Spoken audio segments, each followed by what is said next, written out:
సత్యమును జీవమును. నా ద్వారానే తప్ప ఎవడును తండ్రి యొద్దకు రాడు.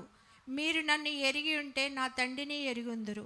ఇప్పటి నుండి మీరు ఆయనని ఎరుగుదురు, ఆయనను చూచి ఉన్నారని చెప్పాను. ఆమేన్. ప్రార్థన చేసుకుందాం.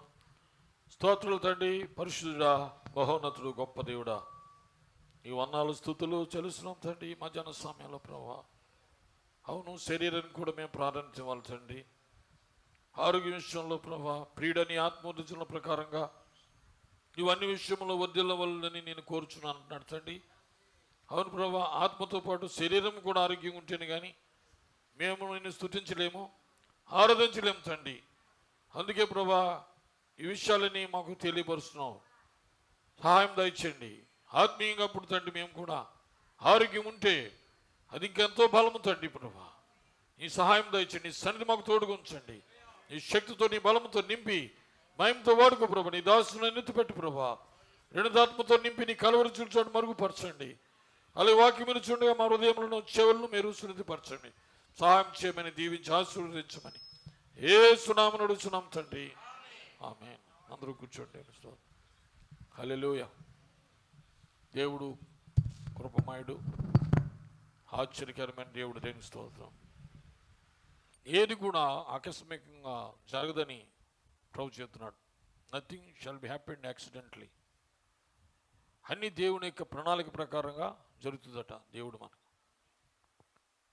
రోమపత్రిక 8వ అధ్యాయము 28వ వచనంలో దేవుడు ప్రేమించు వారికి అనగా ఆయన సంకల్పము చొప్పున పిలువబడ్డ వారికి మేలు కలుగుటకై సమస్తమును సమకూడి జరుగుచున్నవని ఎరుగుదుము. రక్షించబడినటువంటి ప్రతి ఒక్కరికి కూడా దేవుడు ఏది కూడా ఆకస్మికంగా చేయడు. జీవించడానికి మనం ఇక్కడ సిద్ధపడాలి, చనిపోవడానికి కూడా మనం సిద్ధపడితేనే కానీ దేవుడు తీసుకెళ్ళట. అంతవరకు కూడా దేవుడు మన భూమి మీద ఉంచుతాడు. మాట చూసారా, మనము జీవించేవారుగా ఎలాగంటే ఈ రోజుమే జీవించేవారుగా మనం భావించుకోవాలి. రేపనేది నీ చేతిలో లేదు. రేపనే దానికి నువ్వు వాయిదా వేయకూడదు. ప్రభుత్వం అంటున్నాడు, ఎప్పుడు నువ్వు చేయాలనుకుంటున్నావో అప్పుడే ఆ పని చేసామన్నాడు. అంతే. రేపటికి నువ్వు దాన్ని వాయిదా వేకు. నీ చేతిలో లేదు. అది భవిష్యత్తు నీ చేతిలో లేదు. మనం అన్నీ చేద్దాం అనుకుంటాం, కానీ రోజున దేవుడు పిలిస్తే మనం ఇవ్వాలి. అంతే. జీవితం ఏంటంటే ఈ ప్రాణము ఇక్కడ భూమిలో ఉన్నంతవరకు, కానీ మనం ఏమనుకుంటే ప్రయాణంలో ఉన్నమాట, మనం యాత్రలో ఉన్నాం. దేవుని స్తోత్రం. ప్రవక్త ఎత్తబొట్టు అనే వర్తమానం ప్రసంగించిన తర్వాత 1965 సంవత్సరంలో డిసెంబరు నెలలో ఆయన చనిపోకముందు బోధించిన వర్తమానం ఇది. చనిపోకముందు చెప్పాడు ఎత్తబొట్టు గురించి జరగబోతున్న సంగతులు. దేవుని స్తోత్రం. మీ హృదయములను మీరు కలవర పడనీయకండి. దేవుని స్తోత్రం. హల్లెలూయా. చూసారా, అంటే ఎందుకు కలవరపాటు? దేనికి కలవరపాటు మనకి? అవును, ఒత్తిడికి గురవుతాం మన జీవితంలో, అనేక సమయంలో మన జీవితంలో. అయితే ఇక్కడ యేసుప్రభువు వారు ఆయన చనిపోకముందు సిలువలో ఈ విషయాలు చెప్పి వాళ్ళు ఏం చేస్తున్నాడంటే ధైర్యపరుస్తున్నాడు. మరణం తర్వాత జీవం ఉందన్న సంగతి ఇక్కడ యేసుప్రభువు వారు వారికి తెలియపరుస్తున్నాడు. దేవుని స్తోత్రం. అంటే మనము చనిపోవడానికి, చావుకి మనం అసలు భయపడవలసిన పని లేదని ఇక్కడ మనం తెలియపరుస్తుంది. అలా మనం ప్రయాణం ఎక్కడి నుంచి వచ్చామో సంగతి గుర్తు చేసుకోవాలి. ఈ భూమి మీద కాదు మన ప్రయాణం. ఎక్కడి నుంచి? అక్కడి నుంచి ఇక్కడికి వచ్చాం. మళ్ళీ ఏమో మనం అక్కడికి. హల్లెలూయా. నీ జలధారల ధ్వని విని కరడు కరడను పిల్లచుచున్నది. నీ జలధారల ధ్వని విని కరడు కరడను పిలచుచున్నది. అలలన్నీయు తరంగములని అలలన్నీయు తరంగములని పొరలి ప్రవహించెను నీ జలధారల ధ్వని విని కరడు కరడను పిలచుచున్నది నీ జలధారల ధ్వని విని కరడు కరడను పిలచుచున్నది. హల్లెలూయా. ఆయన ఏమంటున్నాడు ఇప్పుడు? మీ కొరకు నేను స్థలము సిద్ధపరచడానికి నేను వెళుతున్నాను. హల్లెలూయా. అంటే యేసు ప్రభువు వారు కూడా ఇక్కడ ఆయన తన జీవితం ముగింపు కాబోతున్న సంగతి వారు తెలియపరుస్తున్నాడు. హల్లెలూయా. ఏమని? జీవితం ఈ భూమి మీద ముగింపు కాబోతున్న సంగతి ప్రభువైన యేసుక్రీస్తు వారికి తెలియపరుస్తున్నాడు. దాని స్తోత్రం. ఏంటి, మన జీవితం కూడా ముగింపు కాదా? దేవుని స్తోత్రం. మరణము చూడగా బ్రతుకు నరుడు ఎవడు? మరణం చూడకుండా మనం ఉంటాం ఇక్కడ? ఎవరున్నాం? ఒక రోజున మనం వెళ్ళిపోవాలి. కానీ యోర్దాను దాటేటప్పుడే మనకి చాలా భయంకరమైన పరిస్థితి. ఆ లోయలో గురించి వెళ్ళాలి. మరణ లోయ దాటిన తర్వాత ఉందన్నమాట.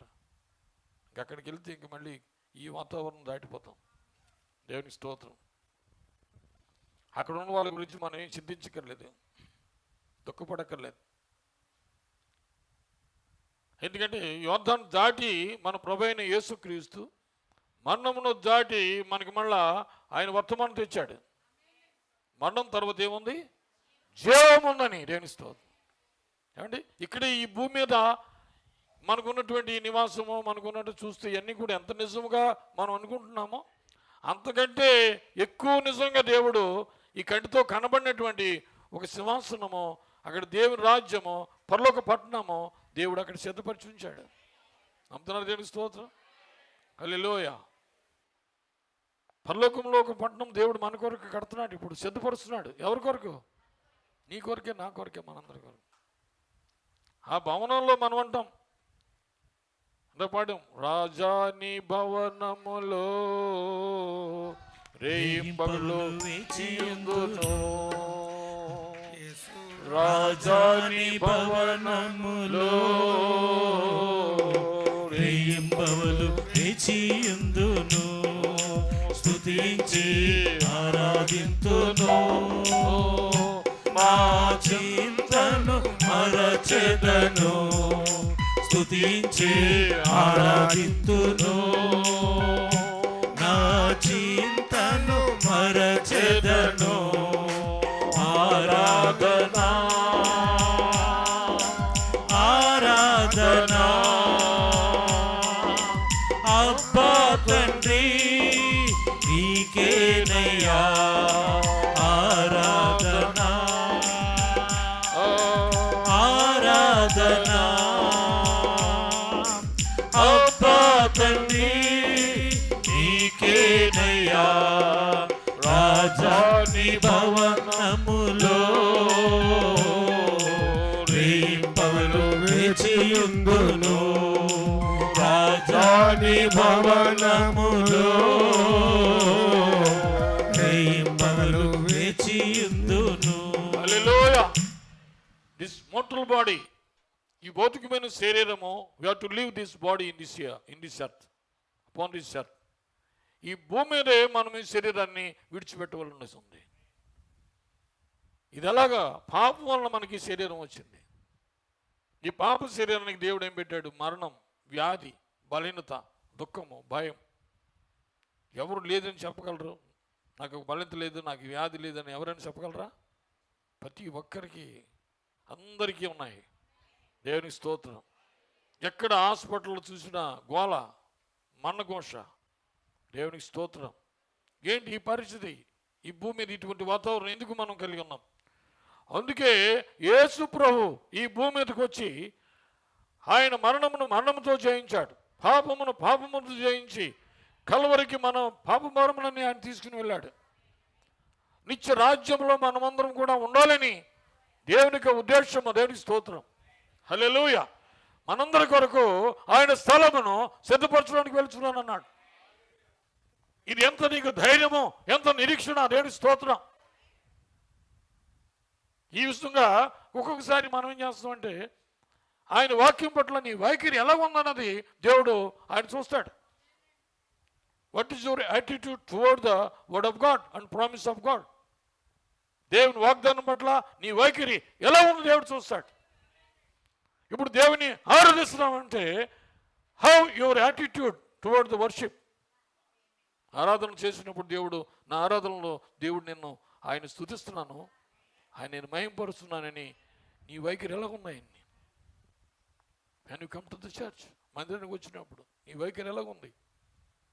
దేవుని మందిరానికి నేను వెళ్తున్నాను, దేవుని నేను ఆరాధించుకుంటున్నాను, దేవుడు నా ఆరాధన వింటాడు. చూసారా? అంటే నీ వైఖరి ఎలా ఉందో దేవునికి. అలాగే దేవుణ్ణి నువ్వు ఏ వాగ్దానమునైనా దేవుని నువ్వు నమ్మినప్పుడు నీ వైఖరి ఎలా ఉందో ఆయన దేవుడు చూస్తాడు.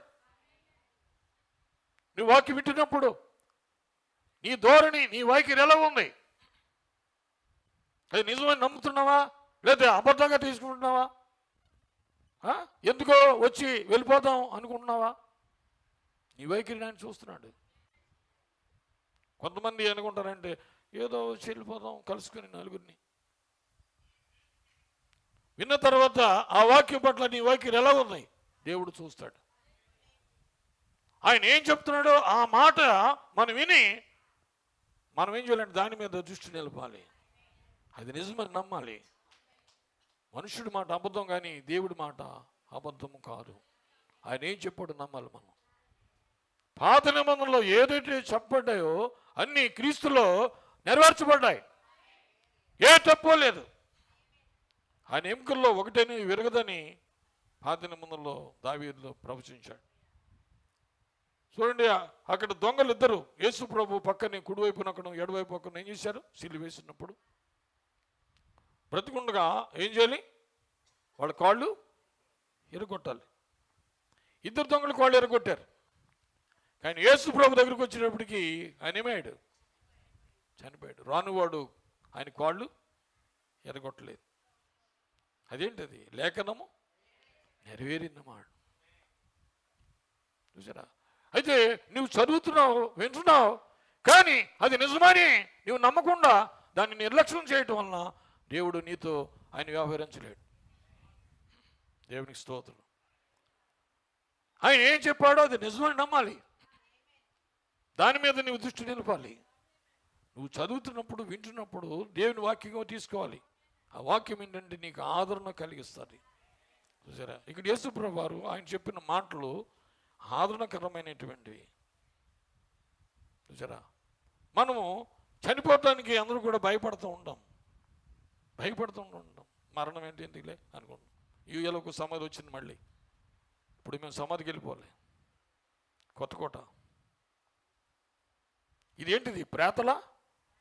ప్రేతల భూమిలో నన్ను పడేసి ఉన్నాడు యేసుప్రభు. ఎక్కడున్నాం మనం?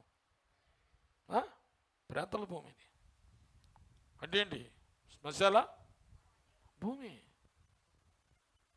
ఒకడు రేపో లేతే ఇక్కడి నుంచి కొంతమంది వెళ్ళిపోయిన తర్వాత ఏమవుతుందో తెలియదు. నువ్వు ఇంటికి వెళ్ళిన తర్వాత నేను దేవుడు ముగింపు చేస్తాడేమో. నువ్వు త్రోవలో ఉండగా దేవుడు తీసుకుపోతాడేమో. నువ్వు నిద్రపోతున్నప్పుడు దేవుడు తీసుకుపోతాడేమో. నీకు తెలుసా? నాకు తెలియదు. కానీ దేవుడు తీసుకుపోయే వరకు కూడా నేను ఆయన పట్ల నా నమ్మకాన్ని నేను కలిగి ఉండాలి. దేవుని స్తోత్రం. హల్లెలూయా. ఎవరో గురించి నువ్వు చెప్పడం కాదు, నీ గురించి నీవు ఆలోచించుకునే సమయం ఇది. నా గురించి నేను ఆలోచించుకునే సమయం ఇది. నేను దేవుని పట్ల నా వైఖరి ఎలా ఉన్నది?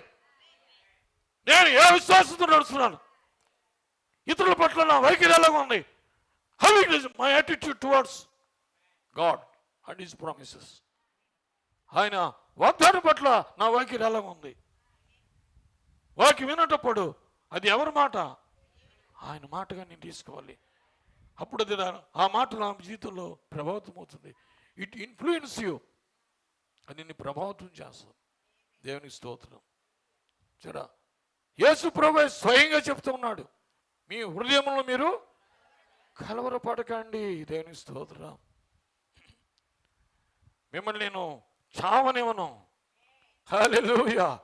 మరణం తర్వాత ఏముంది? జీవం మీకు ఇవ్వబోతున్నాను, మీకు స్థలము నేను సిద్ధపరుస్తున్నాను. నేను స్తోత్రం. హల్లెలూయా. దేవుడు మనకు స్థలం సిద్ధపరుస్తున్నాడు. ఈ భూమి మీద ఉన్న వాతావరణం కాదు ఇది. ఇక్కడ దుఃఖం, ఇక్కడ వేదన, ఇక్కడ భయం, మరణం ఇవన్నీ ఇక్కడ మనకు ఉన్నాయి. కానీ మరొక వాతావరణంలోకి దేవుడు మనల్ని తీసుకెళ్ళిపోతున్నాడు అన్నమాట. ఉన్నతమైనటువంటి స్థానంలోకి దేవుడు నిన్ను నన్ను, అలాగనే మరి వెళ్ళిపోయినటువంటి పెద్దమ్మ గారిని కూడా ఎక్కడున్నారు ఇప్పుడు? మనం వెళ్ళలేనటువంటి మంచి వాతావరణంలో. అక్కడ బాధ లేదు, అక్కడ దుఃఖము లేదు, వేదన లేదు.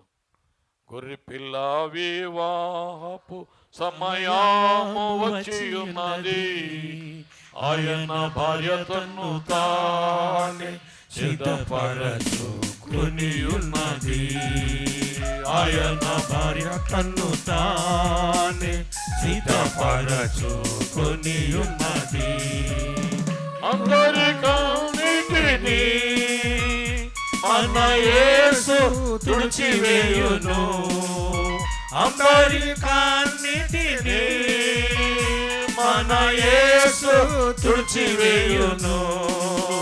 దుఃఖము ఏర్పుండదు, వేదనయైన ఇక ఉండదు.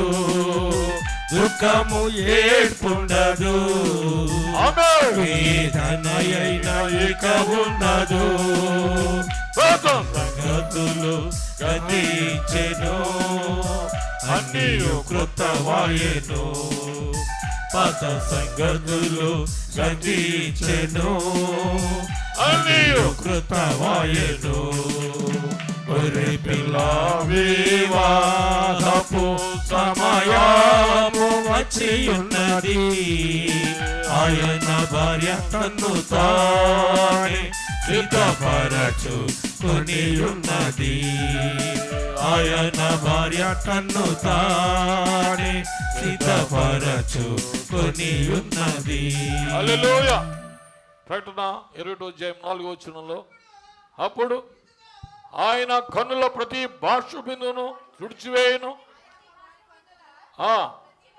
ప్రతి భాష బిందువును తుడిచివేయును. మరణం ఇక ఉండదు, దుఃఖమైనను ఏడ్పైనను వేదనైనను ఇక ఉండదు. మొదటి సంగతుల్లో గతించిపోయినని సింహాసనంలో నుండి వచ్చిన గొప్ప స్వరము చెప్పుట వింటిని. దేవునికి మనం సిద్ధపడినప్పుడు దేవుడు ఏం చేస్తాడు? మనం పిలిచేస్తాడు అన్నమాట. నువ్వు ఇంక అన్ని సంవత్సరాలు ఉంటాను నేను అనుకోకు. దేవుడు నన్ను కాలం ఉంచేస్తాడు, అప్పుడు సిద్ధపడతానులే, అప్పుడు వెళ్తానులే గుడికి ముందుగాని. దేవునికి స్తోత్రం. ఏంటి ఇంత ముందుగా చేయటం ఏంటి? గుడికి రావటం ఏంటి? నాకు అప్పుడే అర్థమైపోతాం. ఆరాధనకి వెళ్ళిపోవడం, పొద్దుట లెగిసిపోవడం, సన్నిధికి ముందుగా వచ్చేయడం. దేవుని ప్రేమించడం ఏంటి ఎక్కువ? అంటే ఏంటంటే దేవుడు సిద్ధపరచుకున్నప్పుడు ఏం చేస్తాడంటే 59వ అధ్యాయంలో యెషయా గ్రంథంలో అంటాడు, నీతిమంతులైన వారు కొనుకోబడుచున్నారు అన్నాడు. ఇక్కడ చూడండి,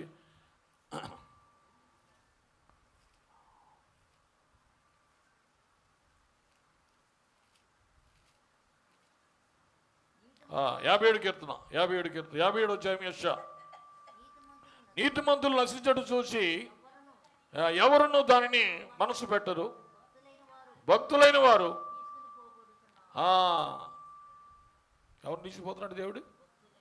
భక్తులైన వారిని తీసుకుని పోతున్నాడంట దేవుడు. భక్తులైన వారు వెళ్ళిపోతారు. నీతిమంతులు కొనుకోబడ్డాన్ని మనసు పెట్టరు వాళ్ళు. ఇంకెక్కడికి చదువుదాం. నీ కీడు చూడకుండా నీతిమంతులు కొనుకోబడుచున్నారని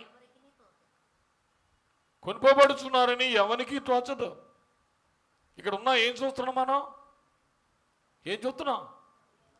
బాధలు, దుఃఖాలు, మరణాలు, ఈ ప్రమాదాలు, చనిపోవటాలు, చావులు, ఎన్ని చూడాలి ఇంకా నువ్వు? ఇక్కడ ఉందామని అనుకుంటున్నారు కొంతమంది. ఇక్కడ సెటిల్ అయిపోదామా? ఎక్కడికి వెళ్ళాలి మనం? ఆవలు కొట్టుకుని దేవుని. హల్లెలూయా. అక్కడ దేవునితో పరిశుద్ధులతో ప్రవక్త భయపడేవాడట మరణానికి. ప్రవక్త మరణానికి భయపడేవాడట. ఎప్పుడైతే ఆ యొక్క 6 డైమెన్షన్లోకి వెళ్ళిపోయాడు ప్రవక్తను, 6 పరిమాణంలో దేవుడు తీసుకెళ్ళాడు, ఇంకా ఆయన భయం పోయిందండి. చూసారా? అలాగే మనల్ని కూడా దేవుని వాక్యం ఏం చేస్తుందంటే ఈ రోజున మనం ధైర్యపరుస్తూ ఉంది. దేవుని వాక్యం నేను ఆదరణ కలిగిస్తూ ఉంది. చూడండి, ఇక్కడ 2వ వచనంలో కూడా వారు విశ్రాంతిలో ప్రవేశిస్తున్నారు. తమ సూటిగానున్న మార్గము నడుచువారు తమ పడకల మీద పరుండి విశ్రమించుతున్నారు. దేవుని స్తోత్రం. వారు విశ్రాంతిలో విశ్రాంతి ఇచ్చేసాడు శరీరానికి, రెస్ట్. దేవుని స్తోత్రం. అయితే అక్కడ ఆ భౌతికమైన శరీరంలో అక్కడ ఆత్మ లేదు. అక్కడ దీన్ని విడిచిపెట్టి మనం మరొక శరీరంలోకి వెళ్ళిపోతున్నాం. హల్లెలూయా. అంటే దేవుడు ఈ శరీరంలోకి మనం తీయపని శరీరంలోకి మనం వెళ్ళిపోతుంది. మన శరీరం ఎప్పుడైతే ఈ ప్రాణము ఈ భౌతికమైన శరీరంలోంచి అది బయటికి వెళ్తుందో దాన్ని తీసుకోవటానికి మరొక శరీరము ప్రక్కన ఉంటుందన్నమాట. అదేంటంటే తీయపని శరీరం. ఆ తీయపని శరీరంలోకి ఇప్పుడు తీయపని శరీరం ఉన్నప్పుడు ఎక్కడుంటామంటే మనము దేవునికి బలిపీఠం కింద ఉంటాం. ఆయన సన్నిధిలో వాళ్ళకి ఇక బాధ ఉండదు, బలహీనత ఉండదు, దేని గురించి ఆలోచించరు. ఈ భూమి మీదకి రావాలనే మనసు వాళ్ళకు ఉండదు. అంటే దైవికమైన శరీరం అది, థియోఫనీ శరీరం. దేవునికి స్తోత్రం. యేసు ప్రభువు వారు పునరుద్ధరణై తిరిగి లేచాడు కాబట్టి, ఆయన సమాధి ఖాళీగా ఉంది కాబట్టి ఈ రోజున మనకి ఒక చరిత్రలో ఒక రుజువుగా దేవుడు దాన్ని అలా భద్రపరిచి ఉంచాడు. ఏ సమాధి కూడా అలాగే ఉంది. మహమ్మద్ ప్రవక్త చనిపోయాడు, సమాధిలో ఉన్నాడు. గురునానక్ చనిపోయాడు, ఆయన ఎక్కడున్నాడు? సమాధిలో ఉన్నాడు. సిక్కు మత స్థాపకుడు. అలాగే బౌద్ధ మత స్థాపకుడు బుద్ధుడు చనిపోయాడు, ఎక్కడున్నాడు? సమాధిలో ఉన్నాడు. కానీ మన ప్రభు అయిన యేసు చనిపోయి 3వ దినాన్న తిరిగి లేచాడు. పునరుద్ధరణి లేచాడు ఆయన. దేవుని స్తోత్రం. చూచాడా? మరణం తర్వాత ఏముంది? జీవం ఉందని చెప్తున్నాడు. ఈ భౌతిక శరీరంలో ఉండిపోవడానికి దేవుడు నిన్ను ఇక్కడ పెట్టలేదు. ఇక్కడ దీన్ని ఎప్పటికప్పుడు విడిచిపెట్టేయాలి. ఇదేంటంటే పెస్ట్ హౌస్, రోగాల పుట్ట, రోగాల పుట్టది. ఏదో విధంగా దేవుడు నేను ఇక్కడిని తీసిపోతాడు. అది ఏదో ప్రమాదమో, లేకపోతే నేను ఏదో పడిపోవటమో, లేకపోతే ఎక్కడో జరగటమో, ఎలాగ జరిగిపోతుంది. బ్రహ్మం గారు తండ్రి, ఆయన చార్లెస్ బ్రహ్మం గారు, ఆయన కండలు బలంగా ఉండేయంట. నిలువురమైన పట్టణం ఇక్కడ లేదనేటువంటి వర్తమానంలో ప్రవక్త చెప్తున్నాడు.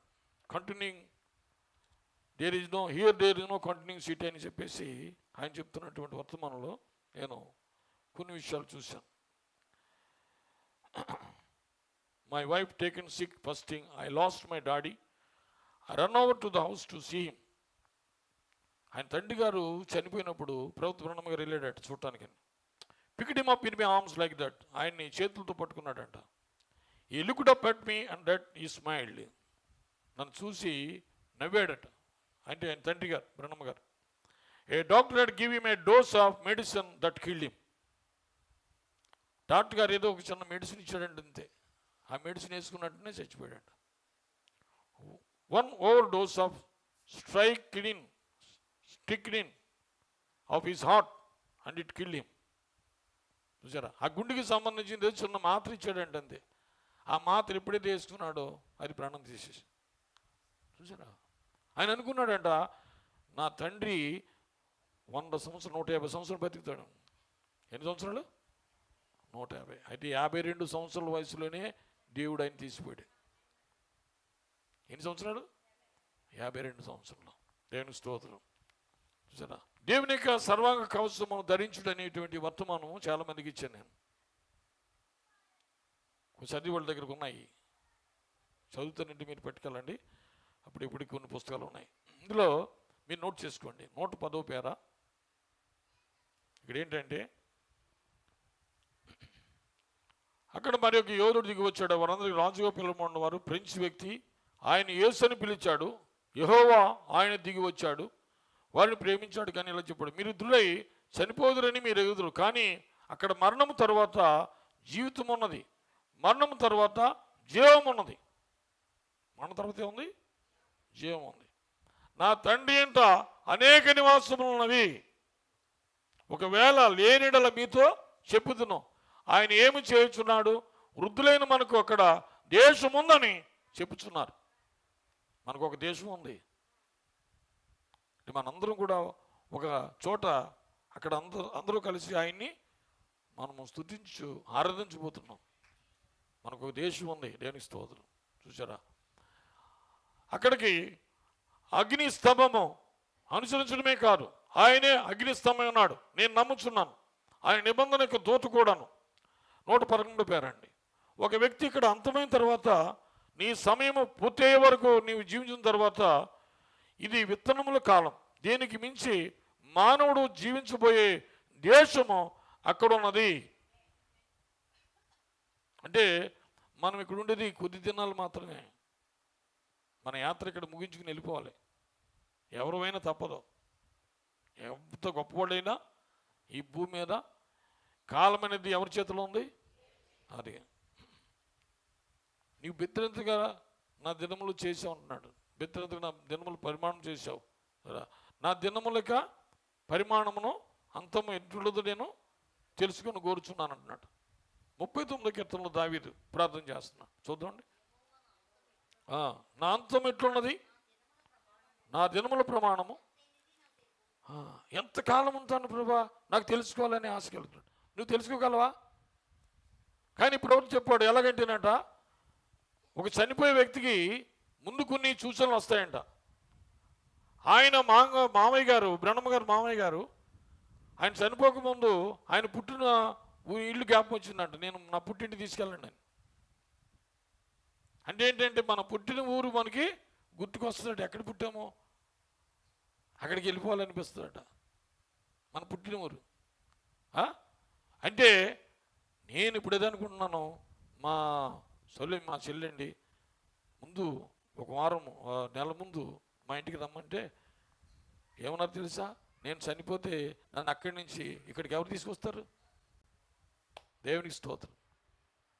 నేను హుస్సూరులో చనిపోతే అక్కడి నుంచి నన్ను అంటే ఏంటిది? తెలిసిపోయిందా? తెలిసిపోయింది. దేవునికి స్తోత్రం. దేవుడు కూడా బయలుపరుచుకుంటాడు. దేవునికి స్తోత్రం.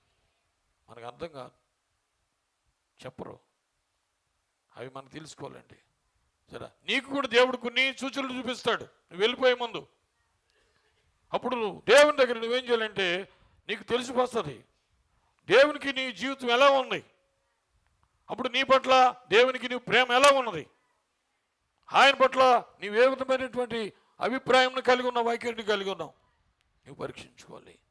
నువ్వు ఎప్పుడు వెళ్ళిపోయినా పర్వాలేదు, కానీ దేవునితో నీకు మంచి బలమైనటువంటి ఒక యథార్థమైనటువంటి జీవితం, మంచి వైఖరి నువ్వు కలిగి ఉన్నట్లయితే నీకు అదే చాలు. దేవునిస్తాం. దేవుడు సిద్ధపరచుకుంటాడు అన్నమాట. దేవుని కంటే ఎక్కువగా, అందరికంటే ఎక్కువగా ఎవరిని ప్రేమించారు? దేవుని ప్రేమించారు అన్నమాట. చుట్టాల్లో, బంధువులు ఇళ్లలో గడపడానికి ఎప్పుడు ఇష్టపడలేదే. ఎవరింటికి రమ్మని వెళ్ళలేదు. ఆఖరికి అక్కడ కూడా నీకు రెస్ట్ ఉంటుంది. నాకు జనులు నా సంఘం, ఇక్కడే నేను ఉంటాను. మనకు అవకాశం, మనము ఇళ్లలో తిరుగుతుంటాం, చుట్టాలలో చక్కగా మంచి భోజనాలు పెడతారు, ఆ ఇంటికి గడిపేస్తాం. వద్దు, నాకు నేను దేవుని మందిరంలో గడపాలి, నా జీవితం ఇక్కడే వెళ్ళిపోవాలి. అది అందరినీ ప్రభావితం చేసింది.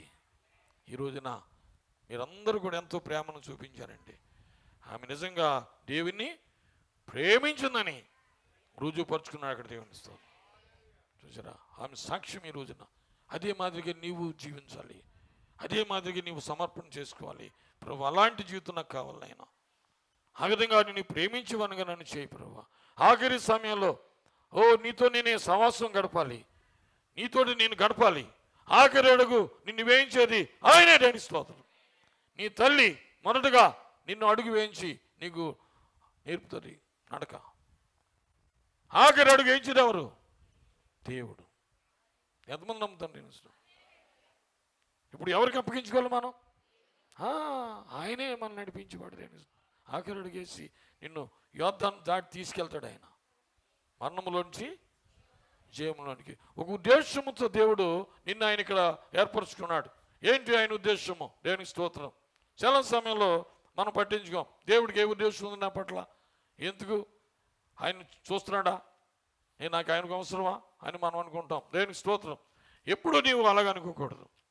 దేవుడికి ఒక ప్రణాళిక ఉంది, ఆయనకు ఒక సంకల్పం ఉంది. దేవునికి స్తోత్రం. చూడండి, ఈ జీవితం మరణించిన తర్వాత కూడా నిరంతరము నీ జీవితము మరొక దేశంలో కొనసాగించాలన్నమాట. ఇక్కడ కాదు, మరొక దేశం ఉంది. ఆ దేశంలో కొనసాగించినప్పుడు అక్కడ అబద్ధం పనిచేయదు, అక్కడ చెడు లేదు, అక్కడ పాపము లేదు, అక్కడ ఏ నీచమైన కార్యాలు లేవు. అక్కడంతా యథార్థత, నీతి, సత్యము, చూసారా, పరిశుద్ధత, ఇవన్నీ నీ కూడా తీసుకెళ్ళాలి. ఇక్కడే నీవు సమర్పించుకోవాలి. ఇక్కడే నీ జీవితం, నీ నోరు సరిగా కాసుకోవాలి. నీ ఆలోచనలు, నీ తలంపులన్నీ కూడా దేవునికి అప్పగించాలి. ఏ చెడు కూడా నువ్వు మాట్లాడకూడదు. జరా ఎవరి గురించి నువ్వు చెడుగా చెప్పకూడదు. వారు ఇలాగన్నారు, వీరు ఇలాగన్నారు, నేరాలు మోపకూడదు. చూసారు, కొంతమంది అంటారు నేనేం చెప్పలేదు ఆ రోజుని చేయమని. సహోదరులకి అందరికి ఏమొచ్చింది? ప్రేరేపణ. నన్ను పిరలేదు అని అంటానికి కాదు. ఇక్కడ మనం ప్రేమతో చేసే పనిది. దేవునికి స్తోత్రం. నాకు ఎవరికి చెప్పాలనిపించలేదు. వీరందరూ ప్రేమగా చేస్తుంటే నేనే ఆశ్చర్యపోయాను.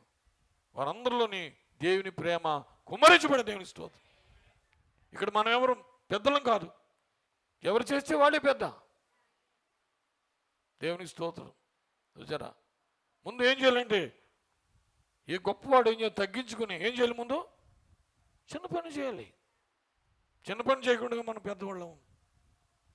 అలాగే నీ పరిచర్య చాలా గొప్పది. దేవునికి స్తోత్రం. అన్నిటికంటే గొప్పది పరిచర్య. మరి ఆ పరిచర్యలో ఆయన చేసిన సేవ తక్కువేం కాదు. లేమిలో, కష్టాల్లో, ఇబ్బందుల్లో, బాధల్లో భరించి ఎంత గొప్ప సేవ అంటే, ఆ రోజుల్లో అంటే సేవ చేయడమే చాలా కష్టతరమైన ప్రదేశాలే. ప్రతి ఊర్లో కూడా సేవలు లేవు. అప్పుడు అందరూ వచ్చేసేవారు. ఈ సచివాలకు ఆలయం కట్టమనేవారు, సుందరపిల్లో ఒక ఆలయం కట్టమనేవారు, తమేపాల్లో ఒక ఆలయం కట్టమనేవారు, కోటలో ఒక ఆలయం కట్టమనేవారు, దంగేరులో ఒక ఆలయం కట్టమనేవారు. ఎక్కడ నేను కట్టను. దేవుడు నన్ను ఇక్కడికి పిలిచాడు. సేవ లేవు అప్పుడు. ఈ రోజున మనకు ఆయన వచ్చి అన్నాడు, అయ్యగారు ఆ రోజున ఆలయాలు కట్టేస్తేనండి ఎంత పెద్ద ఆలయం వెళ్ళిపోయానండి. దేవుని స్తోత్రం. అప్పుడు ఆలయాలు లేవండి. ఆ రోజున కట్టేస్తే ప్రతి ఊర్లో ఒప్పుకోలేదు, నన్ను కూడా కట్టడం లేదు. వద్దు, దేవుడు ఎవరిని తీసుకొస్తాడో వారినే వస్తారు ఇక్కడికి. అంతేగాని మనం ఎవరికి విరోధంగా ఏమి చేయరు. దేవుడు అటువంటి మనస్తత్వం. నిజమైన సేవ అంటే అదే. జరా ఆయన ఏంటంటే అపోస్తులు పరిచర్య. ఎక్కడ అన్ని చోట్ల వాజాడు, తుని, మంగారం, చిత్రాళ్ళు కూడా ఆలయాలు కట్టేసి ఇచ్చేసి వాళ్ళకి సేవ చేయలేదు. సేవ చేయకూడదని. అలాంటి సేవలు దేవుడు ఈ పరిచర్లో గొప్ప అద్భుతమైన కార్యాలు జరిగాయి, స్వస్థతలు జరిగాయి. ఎన్ని అనుభవాలు కూడా నేను చాలా కూర్చుని వారితో నేను పంచుకునేవన్నమాట. ఏమేమి కార్యాలు జరిగాయి, ఎలా జరిగినాయి, ఏంటి సేవ పరిస్థితి నాకు చెప్తుండేవారు అన్నమాట. అవి నాకు చాలా మరి జ్ఞాపకాలుగా ఉండిపోయినాయి ఇన్ని కార్యాల్లో. అలాగే మీతో కూడా కొంతమందితో పంచుకున్నారు, కూర్చున్న వాళ్ళతో చాలామందితో. దేవునికి స్తోత్రం.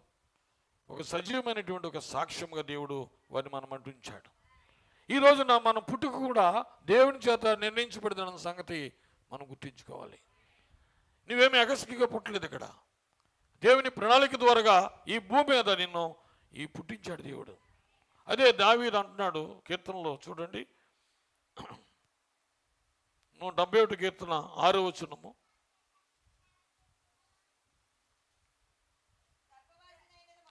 గర్భవాసులైన మొదలుకొని నీవే నాకు ప్రాప్తుడై ఇంటివి, తల్లి గర్భము నుండి నన్ను ఉద్భవింపు చేసిన వాడు నీవే. అంటే ఎక్కడంట మనం? తల్లి గర్భమును ఉద్భవం చేసిన వాడు ఆయనేనంట. చూసారా, మరొక కీర్తనలో 119 కీర్తనలో 16వ వచనం చదవండి. 139 16.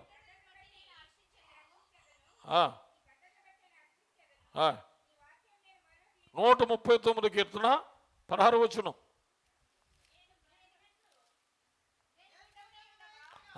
నేను పిండమనే ఉండగా నీ కనులు, పిండమునై నేనుండగా నీ కన్నులు నన్ను చూసెనే, పిండమునై నేనుండగా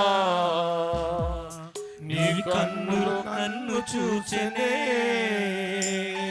నా తల్లి గర్భమందున నన్ను నిర్మించిన వాడవు నీవే, నా తల్లి గర్భమందున నన్ను నిర్మించిన వాడవు నీవే, తల్లియు నీవే నా తండ్రియు నీవే, తోడు నీవే నా నీడ నీవే, తల్లియు నీవే నా తండ్రియు నీవే, తోడు నీవే నా నీడ నీవే, నిన్ను పోలి ఎవరు లేరు ఈ లోకంలో, నీలాంటి దైవము లేదు నా యేసయ్యా, నీలాంటి దైవం లేదు.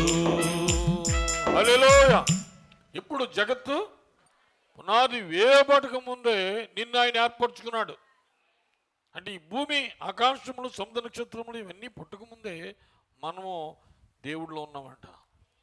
ఆయన మనసులో, ఆయన తలంపులో మనం ఉన్నాం. అంటే ఇక్కడ నీ పుట్టుక కూడా దేవుని నిర్ణయం ప్రకారంగా ఇక్కడ జరిగింది.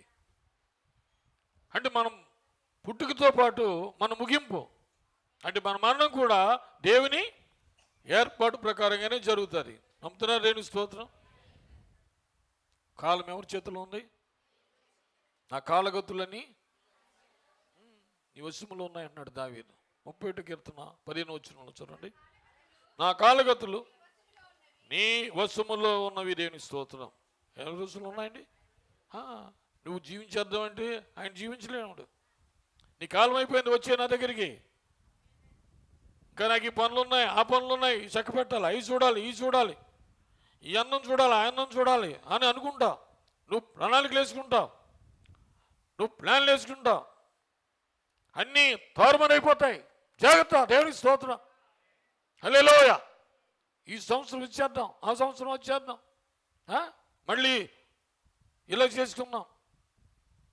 దేవుని చిత్తం లేకుండా ఏది జరగదు. అయితే దేవుడు మాటకి నీవు విధేయతగా ఉండాలి. చూసారా, ఎందుకు ఈ రోజున నిన్ను బ్రతికించుకున్నాడు, ఎందుకు ఈ రోజున నిన్ను దేవుడు నీకు ప్రాణం ఇచ్చాడు, దానికి ఒక ఉద్దేశం ఉంది, ఒక కారణం ఉంది. దేవుని పట్ల నువ్వు నమ్మకంగా జీవిస్తావని, నువ్వు ఇంకా దేవునికి ఇంకా దగ్గరగా ఉంటావని దేవుడు కోరుకుంటున్నాడు. నువ్వేం చేస్తున్నావు? లోకాన్ని ప్రేమించడం, లోక బంధువులు, లోక సంబంధమైన వారితో గడపడం, ఇది నీకు ఎలా ఉందంటే సంతోషంగా ఉంది. కొంతమందికి ఎవరు నీతో వస్తారు, ఎవరు నీతో వెళ్తారు, వాళ్ళకి నీకేం సంబంధమా? అన్నిలతోటి, అవిశ్వాసులతో విద్యోడికి తిరగడం నీకు ఇష్టంగా ఉందా? ఎక్కడుంటాం మనం? ఈ రోజున ఈ జీవితం ముగింపు అయిపోతే దేవుడు నీ చీటీ పడిపోయింది రుచేమంటాడు. అప్పుడు నువ్వు ఎక్కడికి వెళ్ళాలి? ఎవరు వస్తారు నీకు కూడా? చెప్పండి. దేవుని దూతలు వస్తారు. దేవుని దూతలు ఎక్కడికి తీసుకెళ్ళిపోతాయి? మనల్ని ఆయన రాజ్యంలోకి తీసుకెళ్తాయి. తీయని శరీరంలోంచి మనం దాటి వెళ్ళిపోతాం. ఈ యొక్క మహిమ శరీరము. చూడండి, శరీరకము అనేటువంటి ఒక మనుష్యుడు ఇప్పుడు తీయని బాడీ, తీయని శరీరంలోకి మనం వెళ్తున్నాం. చూసారా, ఆ తీయని శరీరంలోకి మనం వెళ్ళినప్పుడు ఈ భూమి వాతావరణం నుంచి మనం దాటి వెళ్ళిపోతాం అంతే. ఇక నీకు వీరి మీద సంబంధం. అయితే మనం అనుకుంటాం కోల్పోయిన వారు ఇంకా కొంతకాలం ఉంటే మంచిది, వారికి ఉండాలని మనం కోరుకుంటాం. కానీ దేవుడు అంటాడు, నువ్వు వచ్చి నా దగ్గరికి. ప్రభా నేను ఉంటానంటే కుదురుతుందా? కుదరదు. మృతుల నుంచి వాడు ఆయనే, బ్రతికించి వాడు ఆయనే. 32వ అధ్యాయంలో చూడండి, ద్వితీయ ప్లేస్ కారణము 39 వచ్చిన నేనే దేవుడును, నేను తప్ప వేరొక దేవుడు లేడు, మృతుల నుంచి వాడును, బ్రతికించువాడును నేనే, దేవుని స్తోత్రం. గాయపరచువాడును స్వస్థపరచువాడును నీవే, దేవుని స్తోత్రం. ఆయనే విడిపించువాడు ఎవడు లేడు. మనం ఆయన చేతిలో ఉన్నాం, దేవుని స్తోత్రం. నీవు అలాగే జీవించాలి. నువ్వు ఆయన చేతిలో ఉన్న సంగతి మర్చిపోకూడదు. ఆయన నేను బ్రతికించడం సంగతిని మర్చిపోకూడదు. ఆయనకి ప్రాణాన్ని ఆయనకి పొడిగిస్తున్నాడు అనే సంగతి మర్చిపోకూడదు.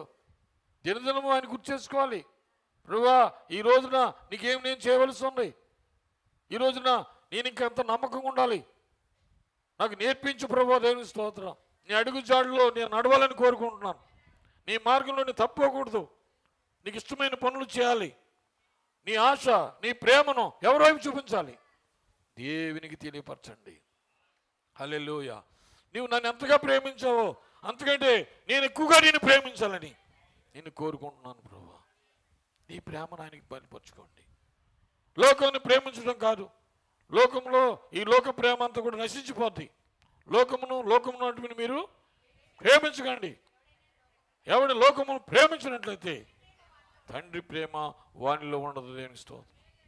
ఎవరు ఈ రోజున నీవు కుమార్తెను, కుమారుడు, రాజకుమారులు. మనం ఆఫ్రికా దేశంలో బానిసల్ని వాళ్ళు ఏం చేసేవారంటే అమెరికా దేశానికి వాళ్ళు సంతకి ఎలాగైతే గేదెలు తోలుకెళ్ళి అమ్మేస్తారో అలాగే వారి కుటుంబాలు ఏమైపోయింటే కొనేసుకునేవారు అన్నమాట. బానిసల కింద కొనేసి ఒక దళారి అన్ని బానిసలందరినీ కొనుక్కుని తన తోటలో అందరినీ పని చేయిస్తూ ఉన్నాడు.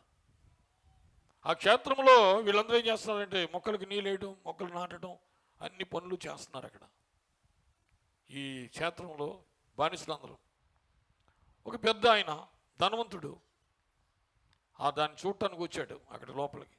వీళ్ళందరూ కూడా బానిసలు పనిచేస్తున్నారు. ఎవరైనా మాట వినకపోతే వాళ్ళని కొట్టేయడం, వాళ్ళు చాలా భయంకరంగా వాళ్ళని శిక్ష వేయడం అక్కడ జరుగుతూ ఉంది. వీళ్ళందరినీ అలా చూసుకుంటూ వెళ్తుంటే ఒక యవనస్తుడు అక్కడ ఉన్నాడు.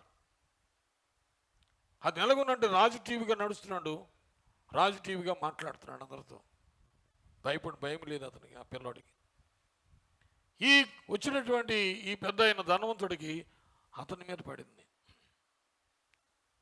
ఇతను ఎలాగైనా నేను తీసుకుని కొనుక్కుంటానని ఆ దళారి దగ్గరికి వెళ్ళి అడుగుతున్నాడు. అయ్యా, ఈ అబ్బాయి ఎవరు, ఏంటి ఇంత ధైర్యంగా ఉన్నాడు, ఇంత టీవీగా నడుస్తున్నాడు, టీవీగా మాట్లాడుతున్నాడు, ఒక అధికారిగా పెత్తనం చెల్లిస్తున్నాడు అని చెప్పి అతను అడిగితే అతను అన్నాడు, ఆఫ్రికా దేశంలో ఒక రాజా వంశానికి పుట్టినటువంటి రాజ తెగకి చెందినటువంటి కుమారుడు ఇతను అన్నాడు.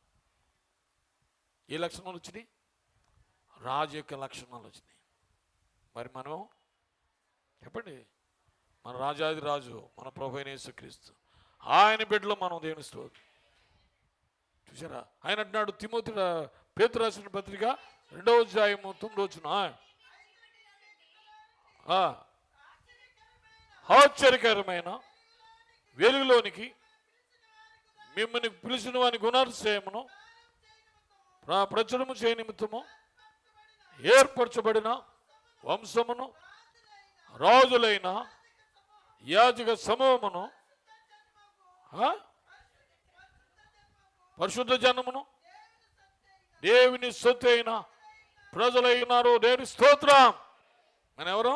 దేవుని సొత్తు. అంటే ఆయన కొనుక్కున్నాడు, ఆయన వెలపెట్టుకున్నాడు. ఆయన ప్రశస్త రక్తంతో మనం కొనబడినాం.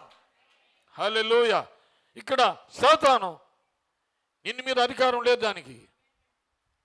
ఎప్పుడైతే ఈ ప్రాణాన్ని విడిచిపెట్టామో మన ఆత్మని ఎవరు తీసుకెళ్ళిపోతున్నారు? ఆయన దూతలు దేవుడు పంపుతాడు. ఎవరు వస్తారు? ఆయన దూతలు వస్తాయి రక్షించబడిన వారి దగ్గరికి. ఆ దూతలు ఏం చేస్తాయంటే మనల్ని ఎక్కడికి తీసుకెళ్తాయి? ఆయన సన్నిధిలోకి తీసుకెళ్ళిపోతుంది.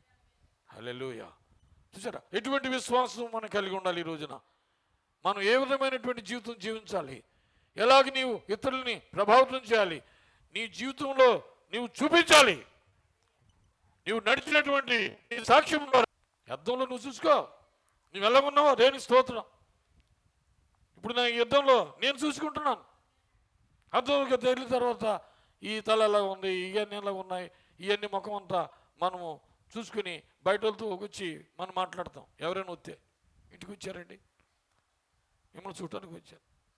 ముందు ఎక్కడికి వెళ్తారు? అర్థం దగ్గర ఏమండి సడన్గా వచ్చేసారంటే తప్పదు. ఏం చెప్తాం మనం? అర్థం జరిగాను. అయ్యి బాబు నా ముఖం ఎలా ఉంది ఏంటి చూసుకుని గమ్ముని అప్పుడు వాళ్ళ దగ్గరికి వెళ్తాం. మరి ఇప్పుడు మన అర్థం ఏంటిది? ఈ వాక్యమైన అర్థంలో మనం చూసుకుంటే మనం కనబడుతున్నాం, ఎలా ఉన్నాం చూసారా? అదే అంటున్నాడు యాకోబు రాసిన పత్రికలో, ఎవడైనాను వాక్యం వినివాడు అండి దాని ప్రకారం ప్రవర్తించిన వాడు అయితే వాడు అద్దములో తన సహజ ముఖమును చూసుకును మనుష్యుని పోలి ఉన్నాడు. చూసారా? అంటే దేవుని వాక్యమును చూసి మరి దాన్ని పట్టించుకోకుండా ఉంటే నీకేం ప్రయోజనం? అద్దంలో నీకు కనబడుతుంది, అయ్యో నేను ఇక్కడ ఈ విషయంలో నేను తప్పు చేశాను, ఈ విషయంలో నేను ఇలా అనకుండా ఉండవలసింది, నేను ఎలాంటి మాట్లాడేసాను గమ్మని, మరి ఎందుకన్నానో నాకే తెలియట్లేదు, కంగారు పడిపోయాను, తొందరపడ్డాను ఆ వ్యక్తి దగ్గర అని. ఇప్పుడు అర్థం ఏం చేస్తుందంటే నీకు చెప్తూ ఉంది, ఏం చేస్తుంది? భయం పెడుతుంది. అమ్మ నేను అనేసాను, క్షమపణ అడుగుతుంది, క్షమించమంటాను. దేవుని స్తోత్రం. నీవేం చేస్తున్నప్పుడు దేవునితో నీవు సమాధాన పడుతున్నావు. అర్థం చూసుకోకపోతే నీకు ఎలా ఉంటుందంటే నేను బాగా యథార్థం, ఒకని మార్గం వానికి యథార్థం కనపడుతుంది, తుదకది అన్నాడికి. ఆఖరి సమయంలో ఎవరైనా దగ్గరికి వెళ్తుంటుంటే పెద్దమ్మ గారు అందరినీ చేయి పట్టుకుని నన్ను క్షమించమంటాం, నేను చాలా బాధపడ్డాను. తనకంటే చిన్న వయసు ఉన్న వాళ్ళు కూడా వస్తుంటే చేయి పట్టుకుని, మా మామయ్య గారు అబ్బాయి వచ్చాడు ఆఖరిని చేయి పట్టుకుని క్షమించమంటుంటే ఆడు ఏడ్చేసాడు. గేటెక్క అలాగంటున్నావు నన్ను అంటే అంత చిన్న మనసు వచ్చిందంటే ఎక్కడికి? దేవుడి దగ్గరికి వెళ్ళిపోతున్నారు అన్నమాట. అంత తగ్గింపు వచ్చేసి అంటే సిద్ధపరుచుకున్నాడు అన్న సంగతి మనకు తెలియదు. స్వస్థత పరిచేశాడు, స్వస్థత పరిచి మళ్ళీ పొద్దుట లేపి దర్శనం వచ్చి రాత్రి చూసిన తెల్లటప్పటికి మళ్ళీ ఒక అరగంటలో అంతా మారిపోయింది. దేవుడు ఏం చేశాడు? తీసుకెళ్ళి. అంతే మన జీవితాలని ఎలాగ వెళ్తుందో మనకి తెలియదు. కానీ మీరు మాత్రం ఒకటి నేర్చుకోవాలి. వేలిపోయిన వారికి చింతించడం కాదు, ఆలోచించడం కాదు, నీ జీవితం గురించి నీవు ఆలోచించుకో. అయ్యో నా జీవితం ఎలాగ ముగిపోతుంది, ఏంటి ఇంతలోనే మాయమైపోయారు, ఇంతలోనే ఇలాగైపోయారు, మాకు ఆశ్చర్యం కలుగుతుంది, మేము మర్చిపోలేకపోతున్నాం. కానీ దేవుని వాక్యమే మాకేమిస్తుంది? ఆదరణ కలిగిస్తుంది, అది ధైర్యాన్ని కలిగిస్తుంది అన్నమాట. చూసారా? నిద్రలో జ్ఞాపకం వచ్చినప్పుడు సడన్గా జ్ఞాపకం వస్తూ ఉంటుంది. అప్పుడు ఒక్కొక్కసారి నాకు ఈయన మాటలు గుర్తు చేసుకుంటూ ఉంటాను. ఎక్కడున్నారు ఇప్పుడు మన పెద్దమ్మ గారు? మంచి స్థానంలో, అక్కడ దేవుని భవనంలో, ఆనందంలో, సంతోషంలో దేవుని దూతలతో కలిసి ఆనందిస్తున్నారు. ఆవలి గట్టుకు నేను చేరే ఈ సమయం, పునాదులు గల ఆ పట్టణము చూసే తరుణం. ఆవలి గట్టుకు నేను చేరే సమయం, పునాదులుగా ఆ పట్టణము చూసే తరుణం. పరలోక ప్రియునితో కలిసి, పరలోక ప్రియునితో కలిసి అతుకునే సమయం, ప్రియుని కొనియాడే తరుణం. అతుకునే సమయం, ప్రియుని కొనియాడే తరుణం. ఆవలి గట్టు నేను చేరే సమయం, పునాదులుగా ఆ పట్టణము చూచే తరుణం. ఆవలి గట్టు నేను చేరే సమయం, పునాదులుగా ఆ పట్టణము చూచే తరుణం. నా ప్రియుడను నేను కలుసుకుందును, సమాధాన సంతోషం అందింతును. నా ప్రియుడను నేను కలుసుకుందును, సమాధాన సంతోషాలతో సంధింతును. పరిశుద్ధుల సహవాసముతో సందడి జరుగుచుండగా ప్రాణప్రియుని ప్రేమలో పరవశముందెదను. పరిశుద్ధుల సహవాసముతో సందడి జరుగుచుండగా ప్రాణప్రియుని ప్రేమలో పరవశముందెదను. పరలోక ప్రియునితో కలసి పరలోక ప్రియునితో కలసి హత్తుకొనే సమయం ప్రియుని కొనియాడే తరుణం హత్తుకొనే సమయం ప్రియుని కొనియాడే తరుణం ఆవలి గట్టు నేను చేరే సమయం పునాదులు గల పట్టణము చూచే తరుణం ఆవలి గట్టు నేను చేరే సమయం పునాదులు గల పట్టణము చూచే తరుణం. హల్లెలూయా. యేసు ప్రభువారు మనకి స్థలమును అక్కడ మనకు సిద్ధపరుస్తున్నారు. నమ్ముతున్నారా దేవుని స్తోత్రం? హల్లెలూయా. ఆయన ఏమంటున్నాడు, నేనుండు స్థలములో మీరుండులాగన మనలో వచ్చి నేను మిమ్మల్ని అక్కడికి వెళ్ళిపోతాడండి. అక్కడే మనం ఉంటామండి. ఇంక అక్కడ వ్యాధి లేదు, మరణం లేదు, భయం లేదు, దుఃఖం లేదు, ఏ వాతావరణం లేదు, అక్కడ కలుషితమైన లేదు. అటువంటి శుద్ధమైన బంగారు వీధులు, స్వచ్ఛమైనటువంటి బంగారం, దేవుని స్తోత్రం, రత్న వైడూర్యాలతో అక్కడ ఆ పునాదులన్నీ కట్టబడ్డాయి. అటువంటి మహాపట్నంలోకి దేవుడు మనం తీసుకెళ్ళిపోతున్నాడు. దేవుని స్తోత్రం. ఆ పట్టణంలో మనం నివసించబోతున్నాం. ఎప్పుడు? నిత్యము దేవుని స్తోత్రం, ఎల్లప్పుడూ హల్లెలూయా ఆయనతో కొనియాడుతూ ఉంటాం. చూసారా? అదే సింహాసనమును ఇక్కడ యోహాను దర్శనంలో చూశాడు. 4వ అధ్యాయంలో ఆయన పైకి తీసుకుని వెళ్ళిపోయాడు. ఎక్కడికి? పరలోకానికి వెళ్ళిపోయాడు. అక్కడ ఒక తలుపు తెరపడి ఉంది. అక్కడ ద డోర్ ఈజ్ ఓపెన్.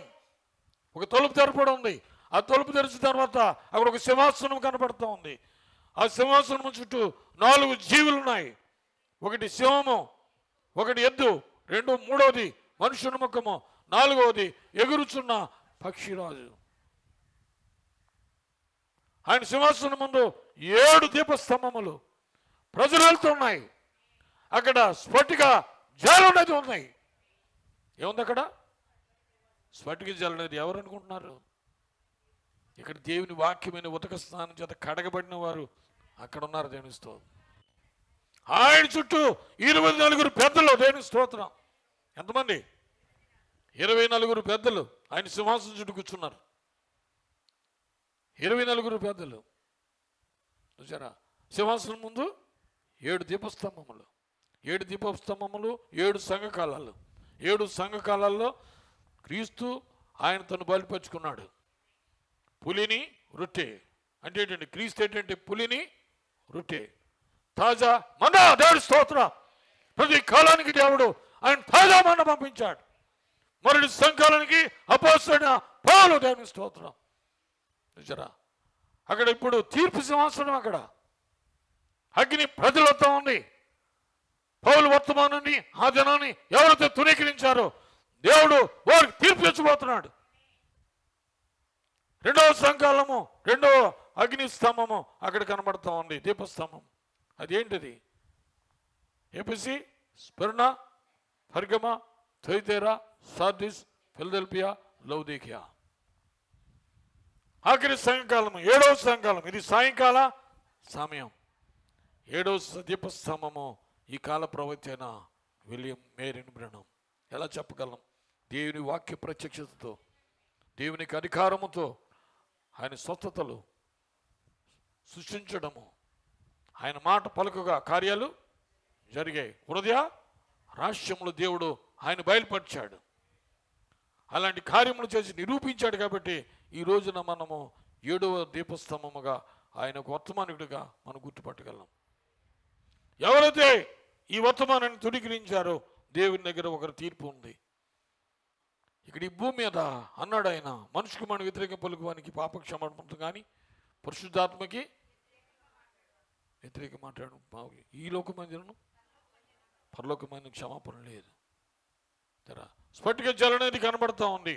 స్వచ్ఛమైనటువంటి స్ఫటిక జలనది. అది ఎవరు కాదు, ఆయన వధువే.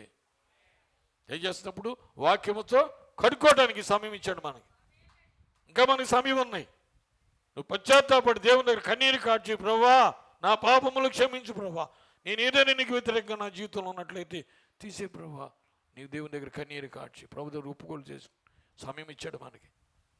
నువ్వు ఎంతగా దేవుని దగ్గర బ్రతుమాలుకుంటావు, ఇదే సమయం. మళ్ళీ దాటిపోయాక రాదు ఇది. ఎక్కడ ఒప్పుకోలు చేసుకోవాలి? దేవుని దగ్గర మనం ఒప్పుకోలు చేసుకుని దినదినము నేను అంటాడు అపోస్తలుడైన పౌలు, నేనేం చేస్తున్నాను? చనిపోతున్నాను. సరే, కొంతమంది అనుకుంటున్నారు నేను మంచిగా చేస్తున్నాను, నన్ను వాళ్ళు ప్రేమించట్లేదు, నువ్వు మంచి చేయట్లేదు, చెందట్లేదు. ఇక్కడ దేవుని వాక్యం చెప్తా ఉంది, నాకేం నిరూపించద్దు. నువ్వు వాక్యం పట్ల నీ వైఖరి ఎలా ఉందో నువ్వు చూసుకుంటే చూసారా. ఈ రోజున సంఘ శాఖలు సంస్థలతో పెనవేసిపడి కొంతమంది మోసకరమైనటువంటి ఆ దయ్యపు ఆత్మలతో సంబంధం పెట్టుకుంటున్నారు. వర్తమానం అలా ఉండదు చూసారా. ఇదేం చేస్తుంది? ఖండిస్తుంది, గద్దిస్తుంది, బుద్ధి చెప్పుద్ది. రాజీ పడదు దేవుని స్తోత్రం. దేవుని వాక్యం కొరకు నిలబడదు దేవుని స్తోత్రం చూసారా. వారే ఎత్తుపోట్లోకి వెళ్తారు. అక్కడే వధువుగా దేవుని రాజ్యంలో వారికి ఉండటానికి ఆధిక్యత ఉంది. అంతేగాని నువ్వు ఇక్కడ ఏదో నేను అందరు కలిసిపోయి నేను అందరితో ఉంటున్నాను, నేను అందరినీ ప్రేమించేస్తున్నాను, అక్కడే ఏం సంబంధం లేదు. అక్కడ అందరికీ అక్కడ అవకాశం లేదు. అక్కడ చూడండి, అక్కడ గొర్రెలకు పో ద్వారం ఒకటి ఉంది. 22వ అధ్యాయంలో మత్తయి రాసిన సువార్తలో అక్కడ ఒక ద్వారం కనపడతా ఉంది, గొర్రెలకు పో ద్వారము, దొడ్డి. అందులో ఒకడు ఏం చేశాడంటే దొడ్డిదారిలో వచ్చేసాడు. దొడ్డిదారిలో వచ్చేసి లోపలికి వచ్చేసాడు. ఆడికి వస్త్రాలు లేవు. ద్వారం దగ్గర ఆహ్వానించిన వాడికి ఏం చేస్తాడు? ద్వారం దగ్గర అందరికి తెల్లని వస్త్రాలు ఇస్తున్నారు. ఏటి ద్వారం? ప్రభువైన యేసుక్రీస్తు నామము దేవుని స్తోత్రం. అదే ద్వారము. నేనే మార్గము, సత్యము, జీవమైనాను. గొర్రెలకు పో ద్వారము నేనే. మరి ఆ ద్వారములో నువ్వు వెళ్ళకుండా నేను ఎక్కడో బాప్టిజం కొనేసానండి, ఎక్కడో నాకు అలా జరిగిపోయినండి, నాకు ఇలా చేసేసారండి. వస్తారు బోధకులు, నీకు ఇష్టం వచ్చినట్టు చేసే బోధకులు ఉన్నారు. నేను అందరికీ అలా ఒప్పుకోను. ఎందుకు తెలుసా?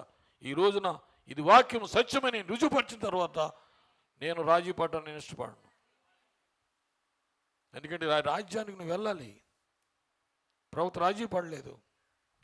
ఏకత్వం వారి దగ్గరికి, త్రిత్వం వారి దగ్గరికి, అలాగనే అందరి దగ్గరికి వెళ్ళాడు. కానీ వాళ్ళతో ఆయన కలవలేదు, వాళ్ళతో సమాసం పెట్టుకోలేదు మన ప్రభు. అలాగనే నీవు కూడా ప్రతి ఒక్కరిని ప్రేమించాలి, ప్రతి ఒక్కరు కూడా మంచివాళ్ళే అందరూ అని మనం అనుకుంటున్నాం. కానీ దేవుడు ఎవరైతే ఏర్పరచుకున్నాడో, ఎవరైతే పిలిచాడో వాళ్ళతోనే మనం సంబంధం కలిగి ఉండాలి. ఈరోజు దేవుడు మనల్ని పిలిచాడు. వాక్యం కొరకు దేవుడు నేను ఏర్పు చేశాడు తెలుస్తూ. ఈరోజు నీ మొత్తం మన మందికి వచ్చింది. అయితే ఆయన రాజ్యంలోకి నువ్వు వెళ్ళాలనుకుంటున్నావా? యోహాను దర్శనంలో చూశాడు, సింహాసనం మీద ఒకడు కూర్చున్నవాడిని నేను చూశాను అన్నాడు.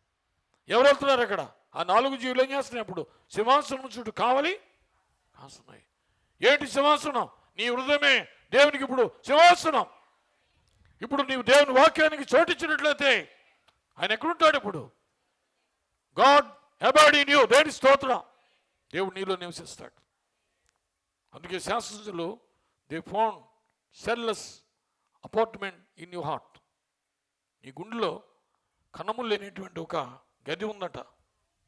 అంటే మన body is made with cells, కణాలతో నిర్మితమైంది మన శరీరం అంతా. కానీ నీకు హార్ట్లో, గుండెలో ఒక చిన్న అపార్ట్మెంట్ ఉందంట. సైంటిస్ట్ దే ఫౌండ్ కణములు లేని ఒక చిన్న గది. మరి ఆ గదిలో ఎవరుంటారు చెప్పండి? దేవుడు. దేవుడు ఉండాలంటే ఏం చేయాలి? ఇప్పుడు ఆయన వాక్యమును నువ్వు చేర్చుకోవాలి. ఆయన ఏమన్నాడు? గొర్రెలకు, నక్కలకు బొరియలను, ఆకాశ పక్షులకు గూళ్ళు గలవు, కానీ మనుషుకు మాడు మరి చోటిస్తారా? ఆయన నీ లోపలికి వస్తాడు, హృదయంలోకి వస్తాడు, నేను కుదిరినవాడు, ప్రేమింపు చేస్తాడు, ప్రార్థన చేయమంటాడు. అందరికంటే ముందు వెళ్ళిపో, నా మందిరాన్ని ప్రేమించు, ఇది నిత్యం కాదు, నీకు పరలోక రాజ్యం ఉంది, అక్కడికి నీవు రావాలి. నీ బంధువులు కాదు, నీకు నీ స్నేహితులు కాదు, నీ కొరకు వెళ్ళ చెల్లించిన సమీప బంధువుణ్ణి నేనే. ఎప్పుడైతే ఆ ప్రేమ నీకు వచ్చిందో అప్పుడు నువ్వేం చేస్తావు? ఆయన ఎక్కువగా ప్రేమించడం మొదలెడతావు. అయ్య బాబు, నేను ఆలస్యంగా రాను, దేవుని మందిరం ముందు వెళ్ళిపోవాలి, నేను ఏ కార్యక్రమంలో పోగొట్టుకోను, నేను ఒకరోజుని విడిచిపెట్టి వెళ్ళిపోవాలి, నేను ఆయన ప్రేమించాలి, ఆయన సన్నిధిలో నేను గడపాలి. వెళ్ళిపోతే నా జీవితం ఆనుకు వాళ్ళు వెళ్ళిపోవాలి నేను ఇష్టం. చూసారా? అలాగే కోరుకున్నారు. కాడికి ఎలాగెళ్ళిపోయారు? అనుకోలే. ఆయన నడిచి నడిచి వెళ్ళిపోయాడండి. Bye bye bye bye. ఆ భార్య పిల్లలకి చెప్పేశాడు, అక్కడ కలుసుకుంటాను మిమ్మల్ని, ఆ చోట్ల మిమ్మల్ని కలుసుకుంటాను. హల్లెలూయా. మనందరం కూడా మధ్యాకాశంలో గొప్ప పెళ్లి విందు, దేవుని స్తోత్రం. ఆ విందులో పరిశుద్ధులతో మనందరం కలవబోతున్నాం. దేవునికి స్తోత్రం చెల్దాం. ఆ పరలోక రాజ్యంలో పట్టణంలో ప్రవేశించడానికి దేవుడు మంచి సమయం ఇచ్చాడు. ఈ రోజున మనందరికీ ఆ రాజ్యానికి వారసులు మనం. దేవుని స్తోత్రం. ఆయన చెప్పిన మాటలు మనకు ఆదరణ కలిగిస్తాయి, ఆయన మాటలకు మన ధైర్యం కలిగిస్తాయి. చూసారా? అంతేగాని మనం విచారించకూడదు, మనం చింత పెట్టకూడదు. దేవుని మాటలను తెచ్చుకుని మనం ధైర్యం తెచ్చుకుందాం. ప్రార్థన చేసుకుందాం. అందరూ కూడా మోకరించి ఈ సమయంలో దేవునితో గడుపుదాం. ప్రభువా, నీవు ఇచ్చిన కృపగా వందనాలు చెల్లిస్తున్నాను తండ్రి. నిత్య రాజ్యమునికి మేము వారసులము. ఇంకా సమయము ఎంతో లేదు. మేము ప్రభువా వెళ్ళిపోవలసినటువంటి వారమే. ఈ కొద్ది సమయం ఈ లోకంలో మమ్మల్ని ఉంచావంటే ఇది నీ కృప. నీ కృప లేకుండా మేము జీవించలేము. నీ కృపే మమ్మల్ని బ్రతికించింది. నీ కృపే మాకు ఈ రోజున నీ శక్తి, నీ బలం ఇచ్చింది. ఈ రోజున ఇక్కడ నీ మాటలు వినటానికి, నీతో సమయం గడపడానికి ప్రభువా మాకు ఇచ్చినందుకు నీకు వందనాలు చెల్లిస్తున్నాం. హల్లెలూయా హల్లెలూయా. దర్శించండి ప్రభువా, స్తుతి చెల్లిస్తున్నాం. హల్లెలూయా హల్లెలూయా. ఆనందకరమైనటువంటి ఒక దేశము, ఆ రాజ్యంలోనికి మనందరం తీసుకుని వెళ్తాడు దేవుడు. ఈ భూమి మీద నీవు ఎంతకాలం ఉన్నప్పటికీ కూడా పైన ఉన్నటువంటి దేశమునకు మన వారసులం. సోదరి సోదరుడా, దాన్ని ఇప్పుడే ప్రేమించాలి. ఇప్పుడే నీ మనసు దాని మీద పెట్టండి. ఇప్పుడే ఒక్కసారి జ్ఞాపకం చేసుకున్నాం, ఆ రాజ్యంలో నేను వారసుడాన్ని, ఆ రాజ్యంలో నేను వారసుడిని. నేను అక్కడి వాడిని కానీ ఇక్కడ వాడిని కాదు. అక్కడికి వెళ్ళటానికి నేను ఇష్టపడుతున్నాను. నిత్యరాజ్యంలో నీతో గడపడానికి ప్రభు నాకు ఇచ్చినటువంటి సమయాన్ని కృప. హల్లెలూయా హల్లెలూయా. నీకు వందనాలు స్తుతులు చెల్లిస్తున్నాం. Hallelujah hallelujah hallelujah. Praise Lord Jesus. Yesu నీకు స్తోత్రాలు. హల్లెలూయా హల్లెలూయా.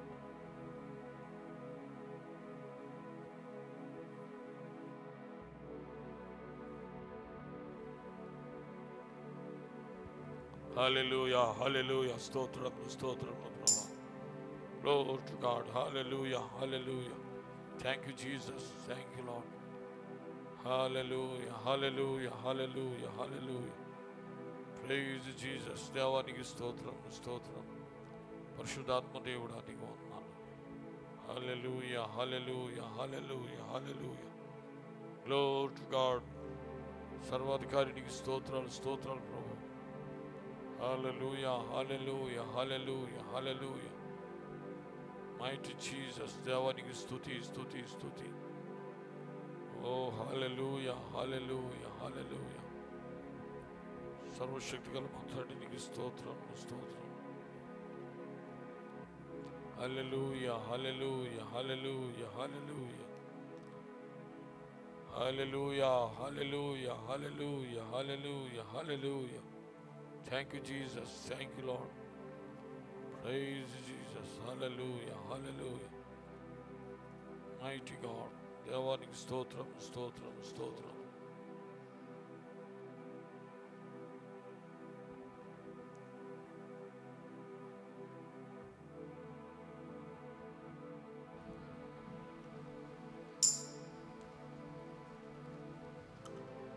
హల్లెలూయా హల్లెలూయా.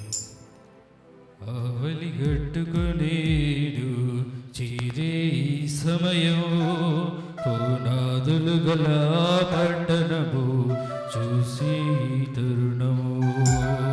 ఆవలి గట్టుకునేడు చీరే సమయం, పునాదులు గల పట్టణము చూసి తరుణము.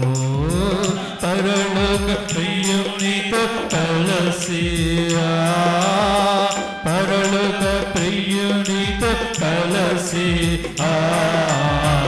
అందుకునే సమయం, ప్రియుని కొనియాడే తరుణం. అందుకునే సమయం, ప్రియుని కొనియాడే తరుణం. ఆవలి గట్టుకునేను చేరే సమయం, పునాదులు గల పట్టణము చూసి తరుణం ఆవలి గట్టుకునేను చేరే సమయం నాదులు గల పట్టణము చూసి తరుణం నా ప్రియుడను నేను కలుసుకుందును సదాన సంతోషంతో సంధింతును నా ప్రియుడను నేను కలుసుకుందును సమాధాన సంతోషంతో సంధింతును పరిశోధన సావాసముతో చదడి జరుగుచుండగా ప్రాణ ప్రియుని ప్రేమలో పరవశమందును పరిశోధన సావాసముతో చదడి జరుగుచుండగా ప్రాణ ప్రియుని ప్రేమలో పరవశమందును పరలోక ప్రియునితో కలసి పరలోక ప్రియునితో కలసి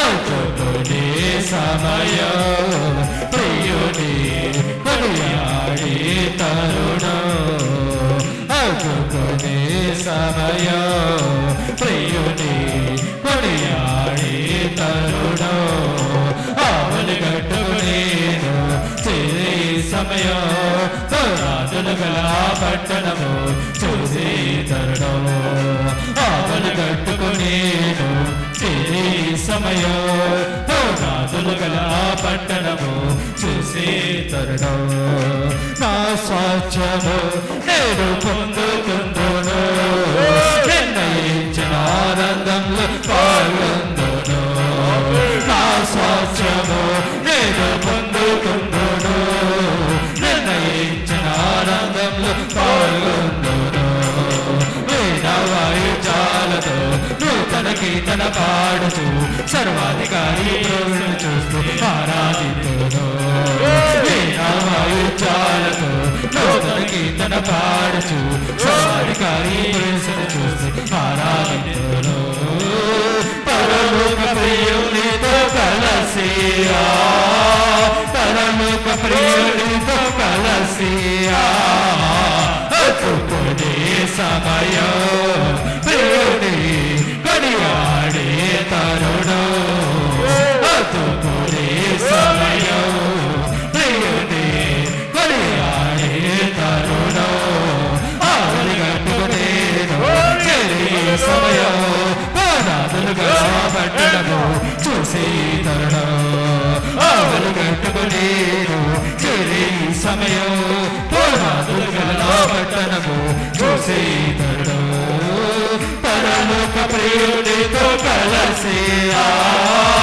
పరలోక ప్రియునితో కలసి అతుకునే సమయం ప్రియుని కొనియాడే తరుణం అతుకునే సమయం ప్రియుని కొనియాడే తరుణం అతుకునే సమయం ప్రియుని కొనియాడే తరుణం అతుకునే సమయం ప్రియుని కొనియాడే తరుణం ఆవలి గట్టుకునేను చేరే సమయం రాజులు గల పట్టణము చూసి తరుణం ఆవలి గట్టుకునేను చేరే సమయం రాజులు గల పట్టణము చూసి తరుణం